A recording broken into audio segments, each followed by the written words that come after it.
படிக்கும்போது இது ஜென்ஷியானா அப்படின்ற மெடிசன் தான் நான் கொடுக்குற மெடிசன். அந்த மெடிசன் வந்துட்டு இந்தியன் ட்ரக்ஸ்ல அதோட காமன் நேம் என்ன, அதோடைய இது என்ன, அது எதுல இருந்து வருது அப்படின்னு அதை பத்தி உள்நோக்கி படிக்கும் போது நிலவேம்பு அப்படின்னு படிச்சேன்.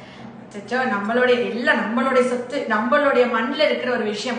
நிலவேம்பு தான் ஹோமியோபதியில ஃபீவருக்கு கொடுக்குற நான் கொடுக்குற முக்கியமான மெடிசன்ல ஒரு மெடிசன்.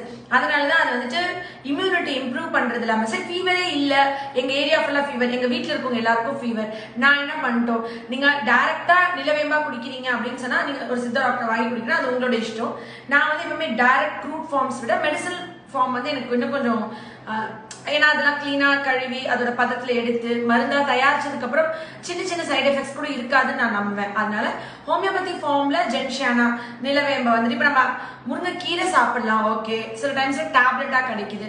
காட் லிவர் ஆயில்ல காட் ஃபிஷ்ஷே சாப்பிடுறாங்க, ஆனா காட் லிவர் ஆயில் கேப்சூல்ஸ்